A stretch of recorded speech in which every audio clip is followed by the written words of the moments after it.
আসসালামু আলাইকুম।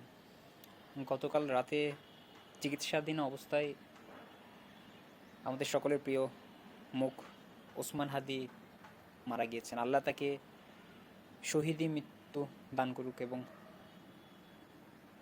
তাকে জান্নাত নসিব করুক, এটা আমাদের সকলের প্রার্থনা।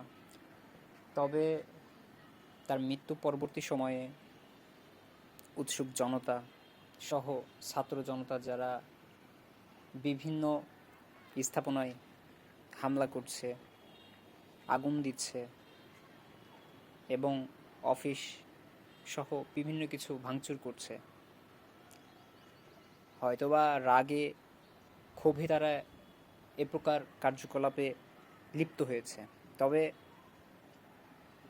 এমন ক্রান্তি লগ্নে দেশের এরূপ পরিস্থিতিতে এরকম কর্মকাণ্ড আসলে আমাদের জন্য কতটুকু ভালো কিছু বয়ে আনবে সেটা আসলে ভেবে দেখবার বিষয়। যেহেতু সামনে নির্বাচন, খুব বেশি সময় নাই, তো এমন পরিস্থিতিতে অনেক দল, অনেক মানুষ চাইবে যে ঘোলা জলে মাছ শিকার করতে।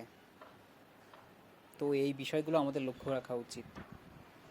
যদি নির্বাচনের পূর্ববর্তী সময়ে কোনো অপ্রীতিকর পরিস্থিতি তৈরি হয়, সেটা এদেশের জনপদ, এদেশ এবং এদেশের পতাকার জন্য বড্ড ঝুঁকি বয়ে নিয়ে আসবে এবং তা এই জাতিকে ভোগ করতে হবে বহুদিন যাবৎ। তাই সকলে